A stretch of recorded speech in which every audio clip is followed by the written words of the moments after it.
വിഴിഞ്ഞം വിഷയത്തിലെ ഉൾപ്പോരിനിടെ 3 ദിവസത്തെ CPM കേന്ദ്ര കമ്മിറ്റി യോഗം ഡൽഹിയിൽ. തെരഞ്ഞെടുപ്പ് അവലോകനമാണ് പ്രധാന അജണ്ട എങ്കിലും സംസ്ഥാന ഘടകത്തിലെ അഭിപ്രായ വ്യത്യാസവും യോഗം ചർച്ച ചെയ്തു. വിഴിഞ്ഞത്തിൽ പാർട്ടിക്കുള്ളിൽ അഭിപ്രായ വ്യത്യാസം ഇല്ലെന്ന് സംസ്ഥാന സെക്രട്ടറി MV ഗോവിന്ദൻ. അനുവാദമില്ലാതെ ഓഹരി വിൽക്കാനുള്ള നീക്കമാണ് ചോദ്യം ചെയ്തതെന്നും രാഹുൽ ഗാന്ധിക്ക് ഉൾപ്പെടെ മറുപടി പറയാനുള്ള ബാധ്യതയുണ്ടെന്നും MV ഗോവിന്ദൻ പ്രതികരിച്ചു. വിഴിഞ്ഞം അദാനി വിഷയത്തിൽ നേതാക്കൾ തമ്മിലുള്ള അഭിപ്രായ വ്യത്യാസം പരസ്യമാക്കുന്നതിനിടയിലാണ് ഡൽഹിയിൽ 3 ദിവസത്തെ CPM കേന്ദ്ര കമ്മിറ്റി യോഗം ആരംഭിച്ചത്.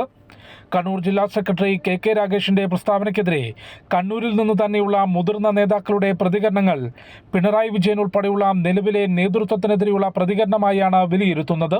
തിരഞ്ഞെടുപ്പ് അവലോകനത്തിനായി ചേർന്ന പ്രത്യേക കേന്ദ്ര കമ്മിറ്റി സംസ്ഥാന ഘടകത്തിനുള്ളിലെ രൂക്ഷമായ ഭിന്നതയും ചർച്ച ചെയ്തു. വിഴിഞ്ഞത്തിൽ പാർട്ടിയിൽ ഒരു അഭിപ്രായ വ്യത്യാസവുമില്ലെന്നും സർക്കാർ അറിയാതെ ഓഹരി കൈമാറ്റം നടത്താൻ പാടില്ലെന്നും സംസ്ഥാന സെക്രട്ടറി MV ഗോവിന്ദൻ പറഞ്ഞു. വിഷയത്തിൽ രാഹുൽ ഗാന്ധിക്കുൾപ്പെടെ മറുപടി പറയാൻ ബാധ്യതയുണ്ടെന്നും അദ്ദേഹം പ്രതികരിച്ചു. CPIM ഒറ്റ അഭിപ്രായം മാത്രമേ ഉള്ളൂ. 25% ഷെയർ വിൽക്കുന്നതുമായിട്ട് ബന്ധപ്പെട്ട് ഗവൺമെൻറ്റിൻ്റെ മുൻകൂർ അനുവാദം വാങ്ങണം. അനുവാദം വാങ്ങാതെ CBIയെ സമീപിച്ചത് എന്തടിസ്ഥാനത്തിലാണ്? അതിന് മറുപടി പറയാൻ രാഹുൽ ഗാന്ധിക്ക് ഉൾപ്പെടെ ഉത്തരവാദിത്തമുണ്ട്. ഞാൻ വളരെ വ്യക്തതയോടുകൂടി ചൂണ്ടിക്കാണിച്ചതാണ്. പാർട്ടിയിൽ 2 നിലപാടില്ലെന്നും EP ജയരാജന്റെ പ്രതികരണം താൻ കണ്ടില്ലെന്നുമായിരുന്നു LDF കൺവീനർ TP രാമകൃഷ്ണന്റെ പ്രതികരണം. സർക്കാർ അറിഞ്ഞു വേണം ഓഹരി കൈമാറ്റം എന്നതാണ് പാർട്ടി നിലപാടെന്നും അദ്ദേഹം വ്യക്തമാക്കി. CPMനകത്ത് ഏകകണ്ഠമായ അഭിപ്രായമാണ് വിഴിഞ്ഞം പ്രശ്നത്തിലുള്ളത്. വിഴിഞ്ഞം ഈ കേരളത്തിൻ്റെ പുരോഗതിക്ക് നിർണായകമായ പങ്ക് വഹിക്കുന്ന ഒരു സ്ഥാപനമാണ്. അത് പൊതുമേഖലയുടെ പൊതു നിയന്ത്രണത്തിനകത്ത് നിലനിർത്തണം എന്നുള്ളതാണ്.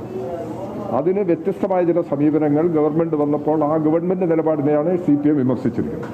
അതേസമയം KK രാഗേഷിനെയും പാർട്ടി നിലപാടിനെയും തള്ളിപ്പറഞ്ഞ EP ജയരാജൻ കേന്ദ്ര കമ്മിറ്റിയിൽ പങ്കെടുത്തില്ല. ചികിത്സ ഉന്നയിച്ചാണ് അവധി നൽകിയത്. തിരഞ്ഞെടുപ്പ് പരാജയത്തിൽ സംസ്ഥാന ഘടകം തയ്യാറാക്കിയ അവലോകന റിപ്പോർട്ടും തെറ്റുതിരുത്തൽ രേഖയും 3 ദിവസത്തെ കേന്ദ്ര കമ്മിറ്റി യോഗം വിശദമായി ചർച്ച ചെയ്യും. അമൃത ന്യൂസ്, ന്യൂഡൽഹി.